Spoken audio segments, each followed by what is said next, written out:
வாசிக்கலாம். கலாத்தியர் 6ஆம் அதிகாரம் 14ஆம் வசனம். கலாத்தியர் 6ஆம் அதிகாரம் 14ஆம் வசனம். புதிய ஏற்பாட்டில் 263வது பக்கம். நானோ நம்முடைய கர்த்தராகிய இயேசு கிறிஸ்துவின் சிலுவையை குறித்தே அல்லாமல் வேறொன்றையும் குறித்து மேன்மை பாராட்டாது இருப்பேனாக. இந்த 40 நாளும் நாம் சிலுவையை குறித்து மேன்மை பாராட்ட வேண்டும். எதை குறித்து மேன்மை பாராட்டணும்? சிலுவையை குறித்து. அப்போஸ்தலனாகிய பவுல் சொல்றார், நானோ வென்றால் கர்த்தராகிய இயேசு கிறிஸ்துவின் சிலுவையை குறித்தே அல்லாமல் வேறொன்றையும் குறித்து மேன்மை பாராட்டாதிருப்பேனாக. இந்த உலகத்தில் மேன்மை பாராட்டுகிறதற்கான காரியங்கள் நிறையா இருக்கு. சிலர் தங்களுடைய படிப்பை குறித்து மேன்மை பாராட்டுவார்கள். சிலர் தாங்கள் வைத்திருக்கிற ஐஸ்வர்யத்தை குறித்து மேன்மை பாராட்டுவார்கள். சிலர் தங்களுக்கென்று வைத்திருக்கிற தங்களுடைய பதவி, தங்களுடைய குடும்ப பெருமை, இப்படி பல காரியத்தை குறித்து மேன்மை பாராட்டுவார்கள். இந்த அப்போஸ்தலனாகிய பவுல் அவர் மேன்மை பாராட்டுவதற்கு அவர்கிட்ட நிறைய காரியம் இருந்துச்சு. அவர் ஒரு பெரிய செல்வந்தர். அவர் கமாலியலுடைய பாதத்திற்கு கீழே உட்கார்ந்து வேதத்தை நன்கு கற்றவர். ஆனால் அவர் மிகுந்த ஞானம் உள்ளவர். ஆனால் அவர் எதை குறித்து மேன்மை பாராட்டாம அவர் எதை குறித்து மேன்மை பாராட்டினார் என்று சொன்னால் சிலுவையை குறித்தே மேன்மை பாராட்டினார். சத்தமா அல்லேலூயா சொல்லுங்களேன். இந்த 40 நாட்களும் நீங்களும் நானும் எதை தியானிக்க வேண்டும், எதை மேன்மை பாராட்ட வேண்டும்? சிலுவையை குறித்து மேன்மை பாராட்ட வேண்டும். சிலுவை நம்ம எல்லாருக்குமே தெரியும். கிறிஸ்தவர்கள் இருக்கிற இடத்துல கட்டாயம் என்ன இருக்கும்னா சிலுவை கட்டாயம் என்ன செய்யும்? இருக்கும். கிறிஸ்தவர்களுக்கு அப்படின்னு பார்க்குற முதல் அடையாளமே எது? சிலுவை தான். அது கிறிஸ்தவருடைய வீடுகளாக இருந்தாலும் சரி, கிறிஸ்தவருடைய வாகனமாக இருந்தாலும் சரி, இல்லைன்னா கிறிஸ்தவர்கள் தங்கள் கழுத்திலே போட்டிருக்கிற நகையாக இருந்தாலும் சரி, எதுவாக இருந்தாலும், ஒரு கிறிஸ்தவ ஆலயமாக இருந்தாலும் சிலுவை தான் முதலாவது அந்த இடத்துல என்ன செய்கிறது? காண்பிக்கப்படுகிறது. அந்த சிலுவையை பாருங்கள், அந்த சிலுவையை நோக்கி பாருங்கள், அந்த சிலுவையை தியானியுங்கள். அந்த சிலுவையில் அப்படி என்னதான் இருக்குது?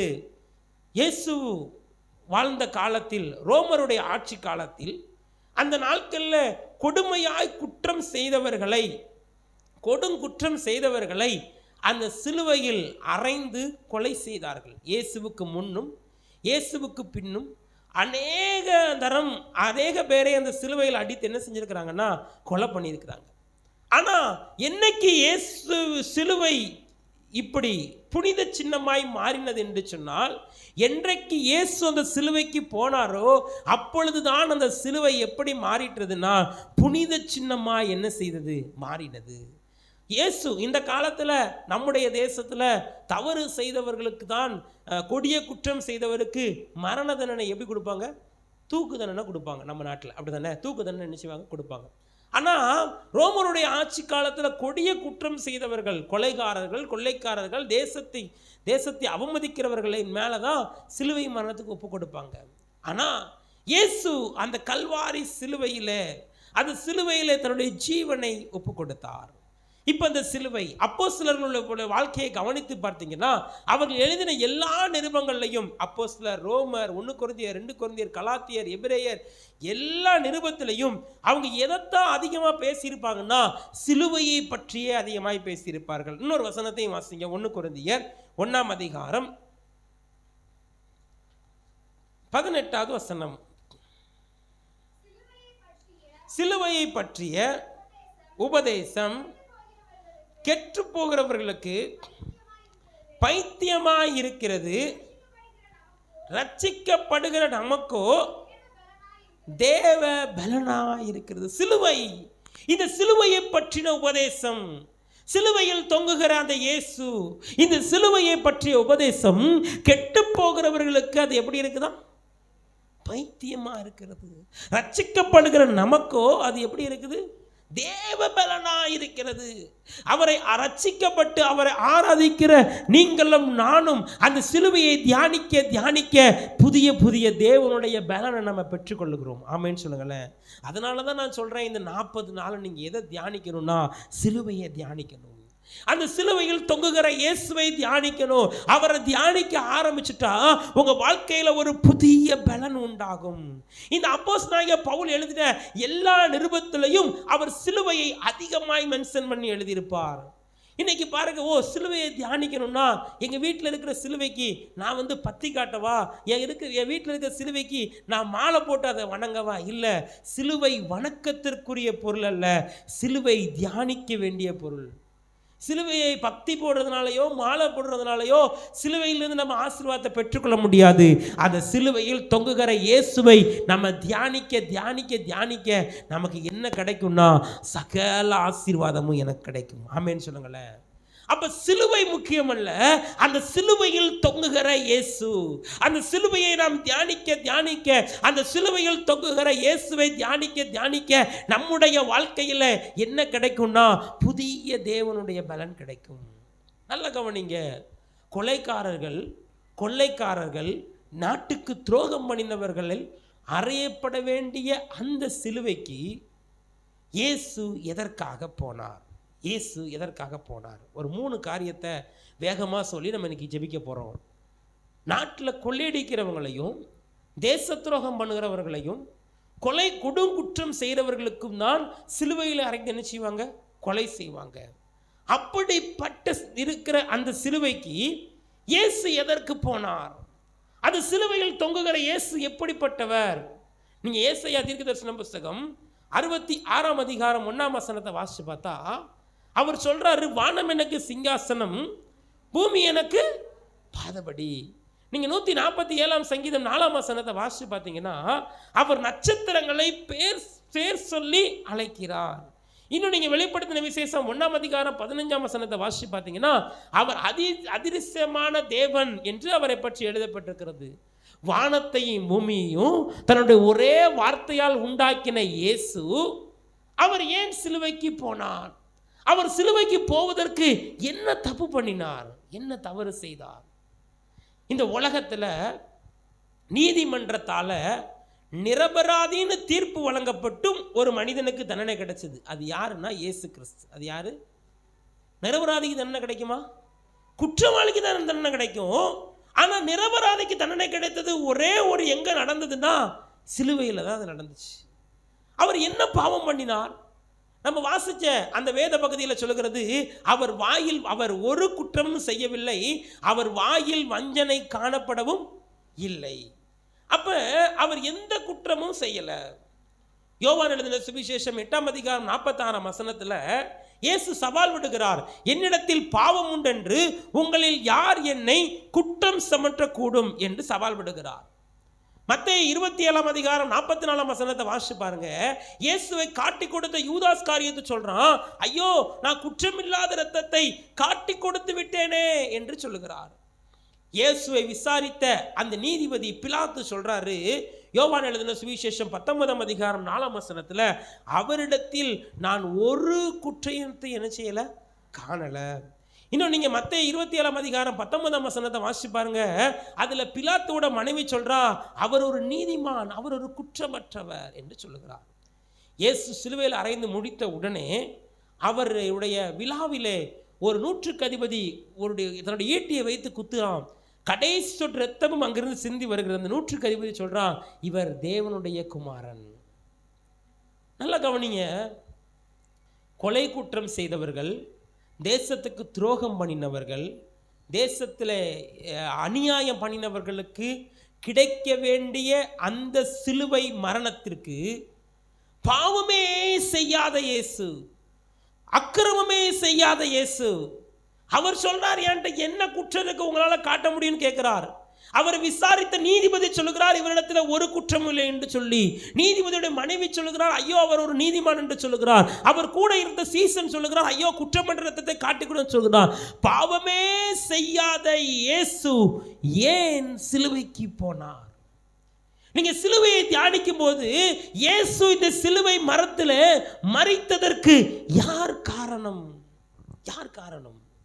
எதனால இயேசு சிலுவைக்கு போனார்? எதனால இயேசு கல்வாரி சிலுவையிலே தன்னுடைய கடைசி சொட்டு ரத்தம் வரைக்கும் சிந்தி அவர் ஜீவனை கொடுத்தார்? அதை நீங்க தியானிக்கணும். அவர் ஏன் சிலுவைக்கு போனார் தெரியுமா? இந்த 40 நாள் நீங்க சிலுவையை தியானிக்கணும். அவர் சிலுவைக்கு ஏன் போனார்? அவர் சிலுவைக்கு போனதற்கு என்ன காரணம்? அவர் சிலுவைக்கு போனதுக்கு யார் காரணம்? வாசிங்க ஒரு வசனத்தை. ஏசாயா 53ஆம் அதிகாரம் 5வது வசனம். ஏசாயா 53:5.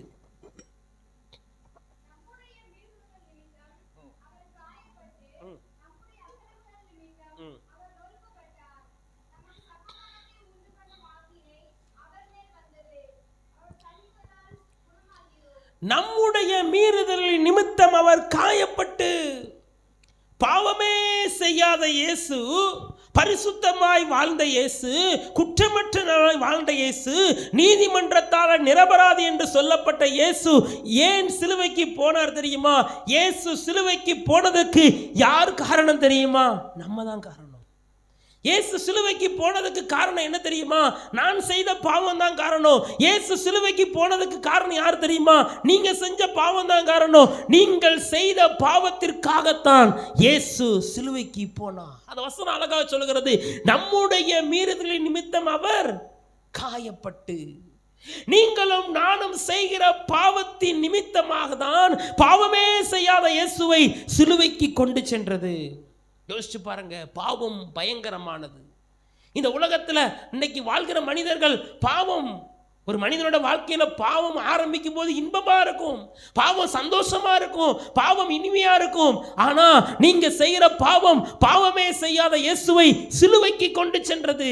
நீங்க செய்கிற பாவம் குற்றமற்ற இயேசுவை தன்னுடைய ஜீவனை சிலுவையில் கொடுக்க வைத்தது. பாவம் பயங்கரமானது. பாவம் ஒரு மனிதனை கயிற்றை போல கட்டிவிடும். பாவம் ஒரு மனிதனை அடிமையாக்கிவிடும். பாவம், வசனம் சொல்லுகிறது, பாவத்தில் அகப்பட்ட மனிதனை தானா நினைச்சாலும் அதுல இருந்து வெளியே வர முடியாது. அதுல பாவத்திலிருந்து விடுதலை ஆக்கணும் என்பதற்காகத்தான் இயேசு சிலுவைக்கு போனார். அப்ப நீங்க சிலுவையை தியானிக்கும் போதெல்லாம், சிலுவையில தொங்குகிற இயேசுவை பார்க்கும் போதெல்லாம், ஐயோ எனக்காக தான் அவர் சிலுவைக்கு போனார், நான் செய்த பாவம் தான் இயேசுவை சிலுவைக்கு கொண்டு சென்றது, நான் கையினால் செய்த பாவத்தினால தான் இயேசுனுடைய கைகளில் ஆணி அடிக்கப்பட்டது, நான் காலினால் நடந்து நடந்து செய்த பாவத்தினால தான் இயேசுனுடைய கால்களில் ஆணி அடிக்கப்பட்டது, நான் சிந்தனையில யோசித்து யோசித்து செய்த பாவத்தினால தான் இயேசுனுடைய தலையிலே முள்முடி சூட்டப்பட்டது என்று சொல்லி நீங்கள் அந்த சிலுவையை தியானிக்கணும். பாவம் பயங்கரமானது. பாவம் பயங்கரமானது. ஒரு விசை தூத்துக்குடி பக்கத்தில் அற்புதராஜ் அப்படின்னு ஒரு பாஸ்டர், அந்த பாஸ்டர் ஊழியம் செய்து கொண்டிருந்தார். அவர் ஒரு டீச்சராக இருந்து ஊழியம் செய்து கொண்டிருந்தார். ஒரு நாள் அவர் தன்னுடைய வீட்டிலே இதே மாதிரி ஒரு 2 நாளுக்கு போய் மீட்டிங் அட்டன் பண்ணிட்டு வந்து அவர் வீட்டில் தூங்கி கொண்டிருந்தார். தூங்கி கொண்டிருக்கும் பொழுது திடீரென்று அவர் சொப்பனம் பார்க்கிறார். அந்த சொப்பனத்தில் கல்வாரி சிலுவையில் இயேசு கைகளையும் கால்களையும் ஆணி அடிக்கப்பட்டவராய் அவர் தொங்கிக் கொண்டிருக்கிறார். ஒரு மனிதன் என்ன பண்றார் அப்படின்னா, சிலுவையில் தொங்கிக் கொண்டிருக்கிற அந்த இயேசுவை வேகமா போய் என்ன செய்யறான்னா பயங்கரமா ஆட்டுறான். ஏற்கனவே சிலுவையிலே வலியோடு வேதனையோடு தொங்கிக் கொண்டிருக்கிற இயேசு திரும்பவும் இவன் ஆட்ட அவர் திரும்பவும் வேதனைப்படுகிறார். திரும்பவும் அவர் வேதனையினால துடிக்கிறார்.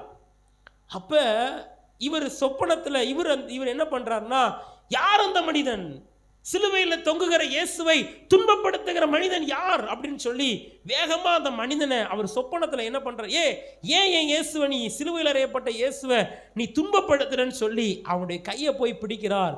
அந்த மனிதன் திரும்பி பார்த்தால் இவருடைய முகம் போல அந்த மனிதனுடைய முகம் இருந்தது.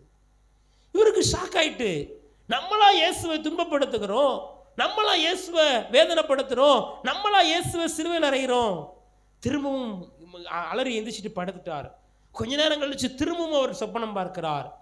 திரும்பவும் அதே மாதிரி இயேசு கல்வாரி சிலுவையில் அடிக்கப்பட்டு தன்னுடைய இரத்தத்தை எல்லாம் சிந்தி கொண்டிருக்கிறார். ஒரு மனிதன் மறுபடியும் போய் அவரை சிலுவையிலே அவரை என்ன செய்கிறார்னா அப்படி ஆட்டி அவரை வேதனைப்படுத்துகிறான்.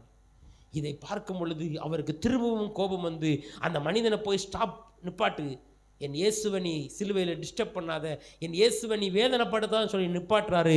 திரும்பவும் பார்த்தால் இதே வாத்தியாருடைய முகம்தான் திரும்பவும் அங்கே இருந்தது. இவருக்கு ஷாக் ஆயிட்டார். நானா இயேசுவை சிலுவையில் துன்பப்படுத்துகிறேன், நானா இயேசுவை வேதனைப்படுத்துகிறேன், இயேசு சிலுவையில் இருக்கிற தொங்கிக் கொண்டிருக்கிற இயேசுவை நானா வேதனைப்படுத்துறேன்னு சொல்லும் போதுதான் ஆண்டவர் அவர்கிட்ட பேசினாராம், மகனே, நான் சிலுவையில் பாடுகள் ஏற்றுக்கொண்டது, நான் சிலுவையிலே பாவங்கள் பட்டதுக்கு காரணமே நீதான். நீ செய்கிற பாவம் தான் என்னை சிலுவைக்கு கொண்டு சென்றது. நீ செய்கிற பாவம் தான் என்னுடைய சிலுவைக்கு கொண்டு சென்றது. நீ ஒவ்வொரு கைகளினால் செய்த பாவம், நீ கால்களினால் செய்த பாவம், நீ யோசித்து யோசித்து செய்த பாவம் தான் என்னை சிலுவைக்கு கொண்டு சென்றது. இந்த பாவத்திலிருந்து நீ எப்போ மகனே வெளியே வருவேன்னு சொல்லி இயேசு அந்த ஆசிரியரோடு பேசினாராம். நல்லா கவனிங்க, நம்ம ரட்சிக்கப்பட்டிருக்கிறோம், ஞானஸ்தானம் எடுத்திருக்கிறோம், திருவிருந்தில் பங்கு பெறுகிறோம். ஆனால் நம்ம ஒவ்வொரு முறை பாவம் செய்யும் போதும் ஒவ்வொரு முறையும் நீங்களும் நானும் இயேசுவை சிலுவையில் அறைகிறோம். யோசிச்சு பாருங்களேன், இயேசுவை நாம் சிலுவையில் அறைந்து கொண்டிருக்கிறோம். ஏற்கனவே அவர் சிலுவையில் அறையப்பட்டார். நாம் செய்த பாவம் தான் அவரை சிலுவைக்கு கொண்டு சென்றது. ஆனால் மறுபடியும் நாம் பாவம் செய்யும் பொழுது, மறுபடியும் நாம் தவறு செய்யும் பொழுது, மறுபடியும் நாம் தேவனுக்கு விரோதமான காரியத்தை செய்யும் பொழுது, நம்முடைய இருதயத்தில், நம்முடைய சிந்தையில், நம்முடைய நினைவில் நாம் பாவம் செய்ய செய்ய செய்ய இயேசுவை நாம் சிலுவையில் அறைந்து கொண்டிருக்கிறோம். அந்த ஊழியக்காரன் மனம் கசந்து அழுதார். ஆண்டவரே, என்னை மன்னிங்கப்பா, இனி நான் உங்களை சிலுவையில் அறைய மாட்டேன்னு சொல்லி அவர் எழுதின ஒரு பாடல் தான் சிலுவை நாதர் இயேசுவின் பேரொளி வீசிடும் தூய கண்கள் என்னை நோக்கி பார்க்கின்றது, தம் காயங்களையும் அது என்ன செய்கிறதா பார்க்கிறது. 402வது பாடல், அந்த ஒரு பாடல் நம்ம பாடுவோம். 402வது பாடல், சிலுவை நாதர் இயேசுவின் தூய கண்கள். நாம் பாவம் செய்யும் பொழுதெல்லாம் அவருடைய கண்கள் அவருடைய காயத்தை பார்க்கிறது. 402வது பாடல். சிலுவை நாதர் இயேசுவின் பேரொளி வீசிடும் தூய கண்கள், சிலுவை நாதர் இயேசுவின் பேரொளி வீசிடும் தூய கண்கள் என்னை நோக்கி பார்க்கின்றன, தம் காயங்களையும் பார்க்கின்ற. உணர்ந்து பாடுவோம், ஆண்டவரே, நான் செய்த பாவத்தினால அப்பா அந்த காயங்களை நீர் பார்க்கிறீரே, உங்களையும் பார்க்கின்றன, சிலுவை நாதர் இயேசுவே என் கையால் பாவங்கள் செய்திட்டால் தம் கையின் காயங்கள் பார்க்கின்றாரே, என் கையால் பாவங்கள், தம் கையில் பாவங்கள் பார்க்கின்றாரே, தீய வழியில் என் கால்கள் சென்றார் தம் காலின் காயங்கள் பார்க்கின்றாரே, தீய வழியில் என் கால்கள் சென்றால். சிலுவை நாதர், சிலுவை நாதர் பேரொளி வீசிடும் தூய கண்கள் என்னை நோக்கி பார்க்கின்றன, தம் காயங்களையோ என்னை நோக்கி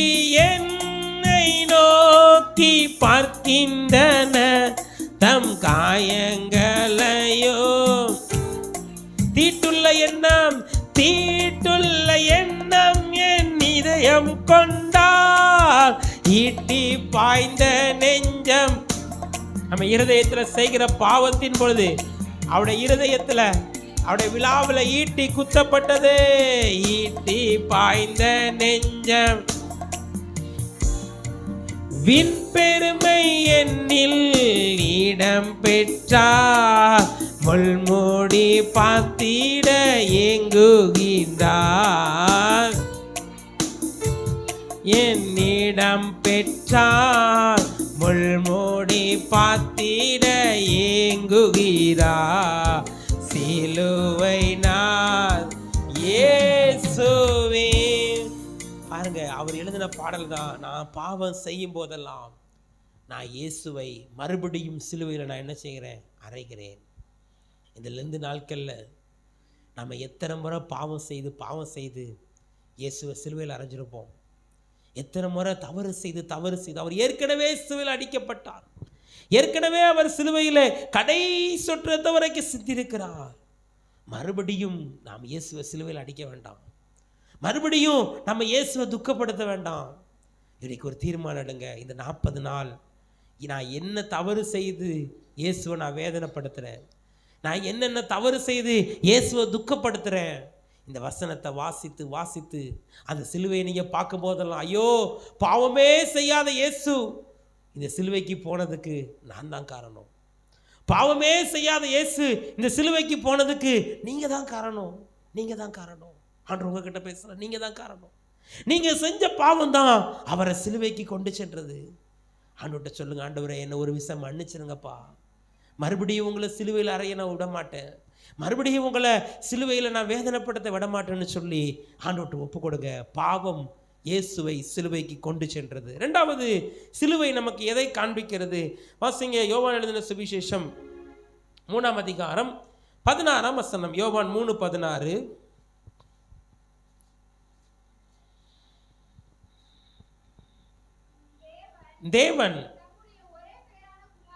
தேவன் தம்முடைய ஒரே பேரான குமாரனை விசுவாசிக்கிறவன் எவனோ அவன் கெட்டு போகாமல் நித்திய ஜீவனை அடையும்படிக்கு அவரை தந்தருளி இவ்வளவாய் உலகத்தில் அன்பு கூர்ந்தார். நல்லா கவனிங்க. இயேசு இரண்டாவது சிலுவை உங்களுக்கு எதை காண்பிக்கிறது என்று சொன்னால், தேவனுடைய அன்பை அந்த சிலுவை வெளிப்படுத்துகிறது. தேவனுடைய அன்பை அது என்ன செய்கிறது? சிலுவைக்கு மரணம் என்பது சாதாரணமான விஷயம் அல்ல. சிலுவை மரணத்தில் இயேசு 2 விதமாய் பாடுபடுத்தப்பட்டார். முதலாவது, அவர் சரீர ரீதியாக பாடுபடுத்தப்பட்டார். நான் சொன்னேன், அவருடைய கைகளிலையும் கால்களையும் ஆணி அடிக்கப்பட்டது, அவர் தலையில முள்முடி சுட்டப்பட்டது, அவர் பார்த்தீங்கன்னா அவருடைய விழாவிலே ஈட்டியால் குத்தப்பட்டது, அவர் சரீர ரீதியாக பாடுபடுத்தப்பட்டார். இதெல்லாம் விட அவர் மிகப்பெரிய பாடுபட்டார். அது எது தெரியுமா? ஆத்துமாவில் உண்டான பாடு. கெத்செமனே தோட்டத்தில் இயேசு பாருங்க, அவர் முதலாவது இரத்தம் சிந்தின இடமே எங்கன்னா கல்வாரி சிலுவையில் இல்லை, கெத்செமனே தோட்டத்தில்.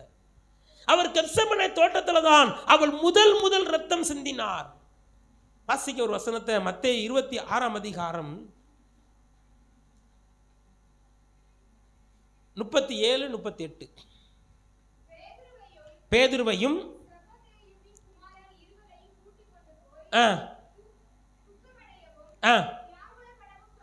துக்கமடையவும் வியாகுலப்படவும் தொடங்கினார். அப்பொழுது அவர், என் ஆத்துமா மரணத்திற்கு ஏதுவான துக்கம் கொண்டாடுகிறது,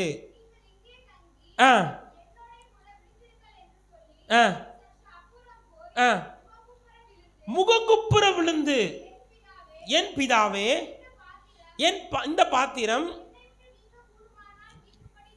என்னை விட்டு நீங்க கூடுமானால் செய்யும், ஆகிலும் என்னுடைய சித்தத்தின்படி அல்ல, உம்முடைய சித்தத்தின்படியே ஆக கடவது. இயேசு கல்வாரி சிலுவைக்கு போகும்போது அவர் நம்முடைய அன்பை விளங்க பண்ணினார். அவர் அன்பை விளங்க பண்ணது சாதாரண விஷயம் அல்ல. அவர் ஆத்துமாவிலே பாடுபடுத்தப்பட்டார். அவருடைய ஆத்மா மரணத்திற்கு ஏதுவான துக்கம் கொண்டிருந்தது. மரணத்திற்கு ஏதுவான, ஏன் அவருடைய ஆத்மா மரணத்திற்கு ஏதுவான துக்கம் கொண்டிருந்தது? ஏன் அவர் சிலுவையிலே அவர் அத்தனை அந்த சிலுவை கெத்செமனே தோட்டத்தில் அவர் ஜெபம் பண்ணும் பொழுது அவருடைய வேர்வை இரத்தத்தின் பெருந்துடைய கீழே விழுந்ததுன்னா, அந்த அளவு அவருடைய ஆத்மாவுல துக்கம், அந்த ஆத்மாவுல வேதனை. அவர் என்ன ஜெபம் பண்றார் பாருங்களேன், பிதாவே, இந்த பாத்திரம் என்னை விட்டு நீங்க கூடுமானால் நீங்கும்படி செய்யும், ஆயினும் அது என்னுடைய சித்தம் அல்ல, உம்முடைய சித்தத்தின்படியே. என்ன நடந்துச்சு கெத்செமனே தோட்டத்தில்? நல்லா கவனிங்க. இயேசு சிலுவைக்கு போனது முதலாவது நம்ம செய்த பாவம். இரண்டாவது, இயேசு சிலுவைக்கு போனது தேவன் நம்மேல் வைத்த அன்பை விளங்க பண்ணும்படி. ஆனா அந்த அன்பை அவர் எப்படி விளங்க பண்ணார் அப்படின்னா, சிலுவையில் போய் அவர் பாவமே செய்யாத இயேசு பாவத்தின் பழியை தன் மீது ஏற்றுக்கொண்டார். பாவத்தின் பழியை தன் மீது ஏற்றுக்கொண்டார்.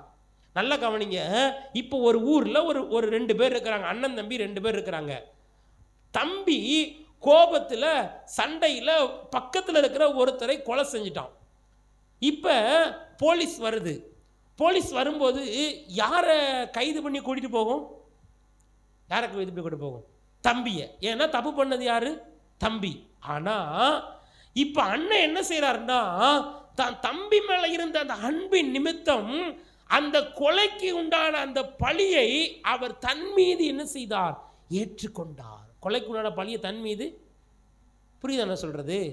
பாவமே செய்யாத இயேசு கல்வாரி சிலுவையிலே அவர் நீங்களும் நானும் செய்த பாவத்தை மன்னிப்பதற்காக, இந்த உலகத்தில் இருக்கிற அத்தனை மனிதனுடைய பாவத்தையும் மன்னிப்பதற்காக இயேசு பாவ பழியை தன் மீது ஏற்றுக்கொண்டார். பாவ பழியை இயேசு தன் மீது ஏற்றுக்கொண்டா என்ன நடக்கும் தெரியுமா? பிதாவினுடைய முகம் இயேசுவுக்கு மறைக்கப்படும். பிதாவினுடைய முகம் இயேசுவுக்கு. இயேசு 3 வருஷம் இந்த பூமியில ஊழியம் செஞ்சுக்கிட்டு இருந்தாலும் அவர் எப்போதும் பிதாவோடு தொடர்புல இருந்தார். அதனால தான் அவர் ஊழியத்தை நீங்க பார்த்தீங்கன்னா, அவர் 5 அப்பத்தையும் 2 மீனையும் எடுத்து பிதாவே உம்மை நோக்கி ஸ்தோத்தரிக்கிறேன்னு சொல்லி பிதாவை நோக்கி ஜெபம் பண்ணுவார். லாசருடைய கல்லறைக்கு முன்னாடி போய் சொல்லுவாரு, பிதாவே நீர் எப்பொழுதும் எனக்கு செவி கொடுக்கிறதுனால் உம்மை ஸ்தோத்தரிக்கிறேன் என்று சொல்லுவார். இந்த பூமியிலே சாதாரண மனிதனாய் இருந்தாலும் பரலோகத்திற்கும் அவருக்கும் ஒரு கனெக்ஷன் இருந்தது. பரலோகத்தோடு எப்பொழுதும் ஒரு தொடர்பு வைத்திருந்தார். பிதாவின் சித்தத்தை நிறைவேற்றினார். ஆனா பாவமே செய்யாத இயேசு நீங்களும் நானும் செய்த பாவத்தை தன் மீது ஏற்றுக்கொள்ளும் போது என்ன நடந்துச்சுன்னா, பிதாவின் முகம் அங்கே மறைக்கப்படுகிறது. பிதாவின் முகம் மறைக்கப்படுவதை அவரால் தாங்கிக் கொள்ள முடியல. அதனால தான் ஜெபம் பண்றாரு, இயேசுவே இந்த பாத்திரம், பிதாவே இந்த பாத்திரம் என்னை விட்டு நீங்க கூடுமானால் நீங்கும்படி செய்யும்.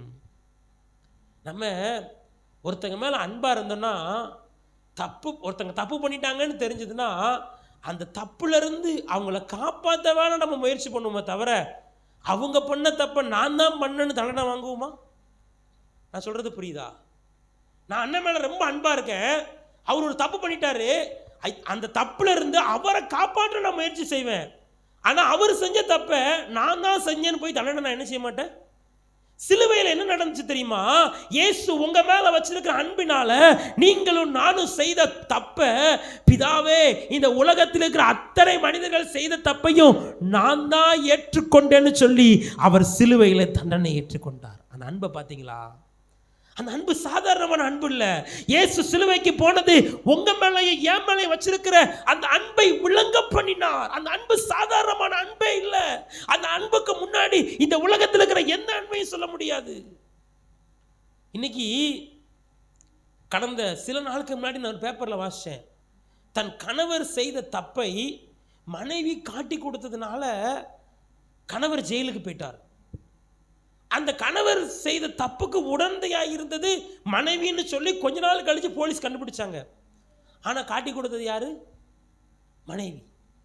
ஆனா இந்த உலகத்தில் இருக்கிற நம்மலாம் செஞ்ச தப்பு செஞ்ச இந்த பிள்ளைங்களுக்கு தண்டனை வேண்டாம், அந்த தண்டனை எனக்கு வந்துடட்டும்னு சொல்லி இயேசு அவருடைய அன்பை நம்ம மேல விளங்க பண்ணினார்.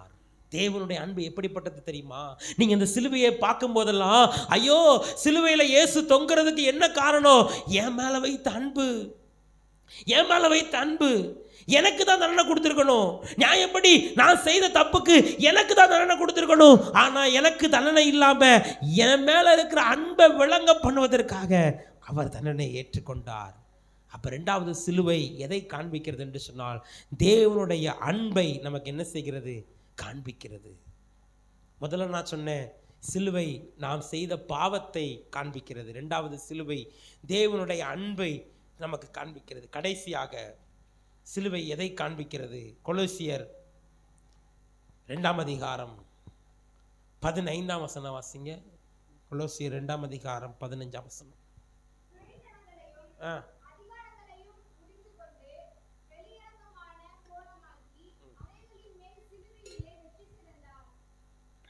எத்தனாவது பக்கம்?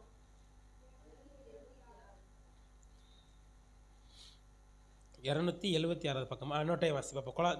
கொலோசியர் 2:15. துரைத்தனங்களையும் அதிகாரங்களையும் புரிந்து கொண்டு வெளியரங்கமான கோலமாக்கி அவைகளின் மேல் சிலுவையிலே வெற்றி சிறந்தார். மூன்றாவது, சிலுவை எதை வெளிப்படுத்துகிறது என்று சொன்னால் அது வெற்றியை வெளிப்படுத்துகிறது. எதை வெளிப்படுத்துகிறது? வெற்றியை வெளிப்படுத்துகிறது. யூதர்களுடைய காலத்தில், ரோமருடைய ஆட்சி காலத்தில் யாரெல்லாம் சிலுவையில் அறைஞ்சு கொள்றாங்களோ அது சாபமாய் மாறப்பட்டது. தேசத்தில் கொலை செய்தவர்கள், கொள்ளையடித்தவர்கள், நாட்டை சுரண்டினவர்களுக்கு தான் சிலுவையில் அறைஞ்சு என்ன செய்வாங்க? கொலை பண்ணுவாங்க. அது சாபமான நினைவாக இருந்தது. என்றைக்கு இயேசு சிலுவையில் மரித்த, இயேசு என்றைக்கு சிலுவையில் மரித்து தன்னுடைய பரிசுத்த இரத்தத்தை சிந்தினாரோ, அதுவரைக்கும் அந்த சிலுவைகளில் சிந்தப்பட்ட ரத்தம் எல்லாம் குற்றமுள்ள ரத்தம், பாவமுள்ள ரத்தம். ஆனால் இயேசு சிலுவையில் தொங்கின பிறகு, அவர் சிலுவையில் ரத்தம் சிந்தின பிறகு, அவர் சிலுவையில் என்ன பண்ணாரா? துரைத்தனங்களையும் அதிகாரங்களையும் முறிந்து கொண்டு அவர் என்ன செய்தார்? வெளியரங்க கோலமாக்கி அவைகளின் மேல் வெற்றி சிறந்தார். 14ஆம் வசனத்தை வாசிங்க. நமக்கு எதிரடியாக இருக்கிற கட்டளைகளால் நமக்கு விரோதமாகவும் இருந்த கையெழுத்தை குலைத்து அதை நடுவில் இராதபடிக்கு எடுத்து சிலுவையின் மேல் ஆணியடித்து துரைத்தனங்களையும் அதிகாரங்களையும் முறிந்து கொண்டு வெளியரங்கமான கோலமாக்கி சிலுவையிலே வெற்றி திறந்தார். இயேசு சிலுவையிலே சகலத்தையும் ஜெயித்தார்.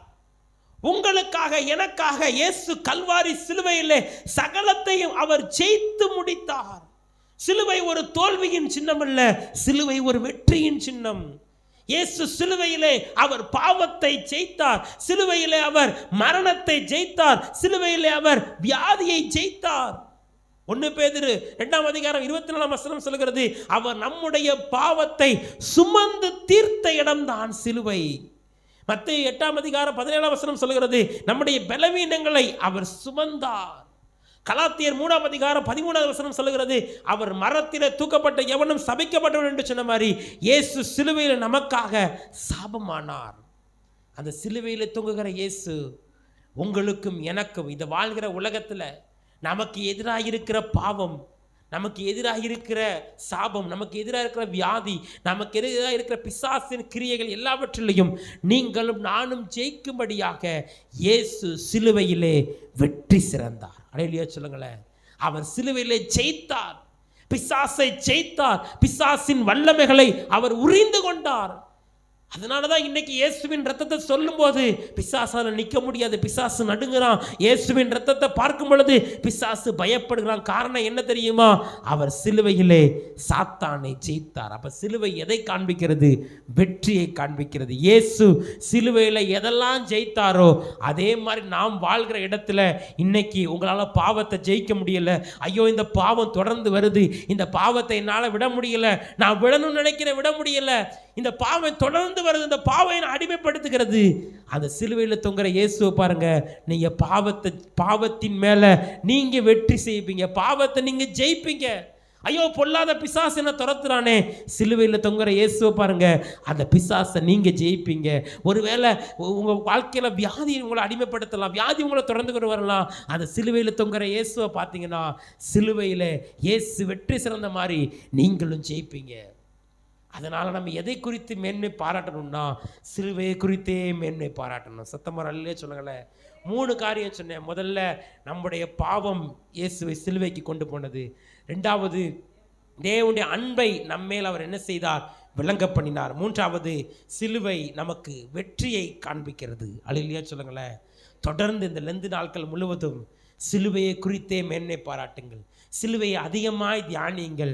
இந்த ஆசீர்வாதத்தை கண்டிப்பாக கர்த்தர் நம்முடைய வாழ்க்கையில் தருவார். நாம் எல்லாம் ஜெபிக்க முடியும். எழுந்து நிற்போம். எல்லாரும் தெய்வ சமூகத்தில் எழுந்து நிற்போம். இந்த முதல் நாளில் எதை குறித்து நாம் மேன்மை பாராட்டுகிறோம்? ஆண்டவர்கிட்ட சொல்லுங்க, ஆண்டவரே நான் சிலுவையை குறித்தே மேன்மை பாராட்டணும்ப்பா, நான் சிலுவையை குறித்தே மேன்மை பாராட்டணும், சிலுவையிலிருந்து வருகிற ஆசீர்வாதத்தை நான் பெற்றுக்கொள்ளணும்ப்பா. ஆண்டவர்கிட்ட சொல்லுங்க, ஆண்டவரே நீ சிலுவைக்கு போனதுக்கு காரணம் நான் தான்ப்பா, நான் செய்த பாவம் தான், நான் செய்த பாவம் தான் உங்களை சிலுவைக்கு கொண்டு சென்றது. உங்கள் வலது கரத்தை உங்கள் இருதயத்தில் வைத்து, ஆண்டவரே இனி மறுபடியும் மறுபடியும் பாவம் செய்து உங்களை நான் சிலுவைக்கு கொண்டு போக மாட்டேன்ப்பா. மறுபடியும் மறுபடியும் தவறு செய்து உங்களை சிலுவையில் அரைஞ்சி நான் வேதனைப்படுத்த மாட்டேன்ப்பா. என்னை ஒரு விஷயம் மன்னிச்சிருங்கப்பா. உண்மையாக கேளுங்க பார்ப்போமே. உண்மையாக வேதம் சொல்லுது, தன் பாவங்களை அறிக்கையிடுகிறவன் வாழ்வடைய மாட்டான், அவைகளை மறைக்கிறவன் வாழ்வடைய மாட்டான், அவைகளை அறிக்கை செய்து விட்டு விடுகிறவன் இரக்கம் பெறுவான். ஆண்டவர்கிட்ட கேளுங்க, ஏசப்பா உங்கள் இரக்கத்தை எனக்கு காண்பீங்கப்பா. ஆண்டவரே, நான் என்னுடைய இருதயத்தின் யோசனைகளால், என் வாயின் வார்த்தையால், என்னுடைய கையினால், என்னுடைய நடக்கையினால், என்னுடைய கண்களால் நான் நிறைய முறை பாவம் செய்து உங்களை சிலுவையில் அரைஞ்சி உங்களை வேதனைப்படுத்தியிருக்கிறேன் ஏசப்பா. என்னை ஒரு விஷயம் மன்னிச்சிருங்கப்பா. என்னை ஒரு விஷயம் மன்னிச்சிருங்கப்பா. எனக்காக தானப்பா நீங்கள் சிலுவைக்கு போனீங்க. எனக்கு வர வேண்டிய தண்டனையை நீங்கள் ஏற்றுக்கொண்டீங்களப்பா. நான் மறுபடியும் தவறு செய்ய மாட்டேன்பா. உண்மையாக நீங்கள் யாரெல்லாம் கேட்குறீங்களோ அந்த சிலுவையிலிருந்து வருகிற ஆசீர்வாதத்தை நீங்கள் பெற்றுக்கொள்ள போகிறீங்க. அந்த பாவத்தின் பிடியிலிருந்து கர்த்தர் உங்களை விடுதலையாக்க போகிறார். அந்த பாவத்தின் வல்லமையிலிருந்து உங்களை விடுதலையாக்க போகிறார். ஜெபம் பண்ணுங்க உண்மையான இருதயத்துடைய. ஏசப்பா என்னை மன்னிச்சிருங்க ஆண்டவரே, நான் செய்த பாவத்தினால தான் உங்கள் கையில் ஆணி, நான் செய்த பாவத்தினால தான் உங்கள் கால்களில் ஆணி, நான் செய்த பாவத்தினால தான் உங்கள் சிரசில் முள்முடி. இன்றைக்கி நான் என்ன ஒப்பு கொடுக்குறேன் சாமி, இன்றைக்கி என்ன நான் ஒப்பு கொடுக்குறேன் தகப்பனே. ஒரு விஷயம் எனக்கு மன இறங்கும் தகப்பனே, ஒரு விஷயம் எனக்கு மனம் இறங்குங்கப்பா. ஏசப்பா உண்மையாக உங்கள் பிள்ளைங்க யார் யாரெல்லாம் ஜெபிக்கிறாங்களோ, யார் யாரெல்லாம் அந்த சிலுவையை தியானிக்கிறாங்களோ, எல்லா பாவத்தின் கிரியைகள் இயேசுவின் நாமத்தில் இப்பொழுது அழிக்கப்படுவதாக. இப்பொழுது பாவத்தின் வல்லமைகள் இயேசுவின் நாமத்தில் அழிக்கப்படுவதாக. தொடர்ந்து வருகிற பாவத்தின் கிரியைகள், ஆண்டவரே முன்னோருடைய பாவம் பரம்பரையாக தொடர்ந்து வருகிற பாவத்தின் கிரியைகள், சாபத்தின் வல்லமைகள் இயேசுவின் நாமத்தில் இப்பொழுது இந்த ராத்திரி வேளையில் அந்த கிரியைகள் முற்றிலும் அழிக்கப்படுவதாக. அது முற்றிலும் செயலிழந்து போவதாக இயேசுவின் நாமத்தில். ஆண்டவரே எல்லா பாவத்தின் கிரியைகள் அழிக்கப்படட்டும். எந்த பாவத்தில் உங்கள் பிள்ளைகள் சிக்கி தவித்து ஐயோ இதை என்னால் விட முடியலையே, இதிலிருந்து நான் எப்படியாவது வெளியே வரணுமேன்னு சொல்லி ஜெபிக்கிறாங்களோ ஒவ்வொருவருக்கும் இயேசுவின் நாமத்தில் இப்பொழுது ஒரு விடுதலை உண்டாகட்டும், இப்பொழுது ஒரு விடுதலை உண்டாகட்டும். இரண்டாவது சிலுவை தேவனுடைய அன்பை வெளிப்படுத்துகிறது. உங்க மேலே என் மேலே வைத்த அன்பு, உங்க மேலே என் மேலே வைத்து அன்பு. ஆண்டவர்கிட்ட சொல்லுங்க, ஆண்டவரே நான் உம்மிடத்தில் இன்னும் அதிகமாக அன்பு கூறுவேன், உம்மிடத்தில் இன்னும் அதிகமாக அன்பு கூறுவேன். எனக்காக ஜீவனையே கொடுத்த அன்பு, எனக்காக பிதாவின் முகம் மறைக்கப்படுவதை கூட பொருட்டா எண்ணாமல் எனக்காக சிலுவையில் ஜீவனையே கொடுத்த அந்த அன்பை நான் நினைச்சு பார்க்கிறேன். இயேசுவே உமக்கு நாங்கள் நன்றி செலுத்த. நல்ல வாய்களை திறந்து கர்த்தரை ஸ்தோத்திரம் பண்ணுங்க பார்ப்போம். மூணாவது, இயேசு சிலுவையில் வெற்றி சிறந்தார், சிலுவையில் வெற்றி சிறந்தார். இயேசுவே அந்த ஜெயத்தை எனக்கு தாரு. என் குடும்பத்தில், என் தனிப்பட்ட வாழ்க்கையில் நான் பாவத்தை ஜெயிக்கணும், பிசாசை ஜெயிக்கணும். ஆண்டவரே அப்பா சத்துருவின் வல்லமையை நான் மேற்கொள்ளணும். சிலுவையிலிருந்து வருகிற அந்த ஜெயம், அந்த விடுதலை எனக்கு உண்டாகட்டும். நான் சிலுவையை குறித்தே மேன்மை பாராட்டட்டும். நல்லா ரெண்டு கரங்களை தட்டி ஆண்டவரை மகிமைப்படுத்துவோமா. இயேசுவே நான் சிலுவையை மேன்மை பாராட்டுவேன். பாவத்திலிருந்து விடுதலை, சாபத்திலிருந்து விடுதலை, சிலுவையில் எனக்கு வைத்திருக்கிற ஆசீர்வாதத்தை நான் பெற்றுக்கொண்ட கிருபைக்காக உமக்கு ஸ்தோத்திரம் ஆண்டவரே. நாங்கள் சிலுவையை குறித்தே மேன்மை பாராட்ட எங்களுக்கு கிருபை தாரும்.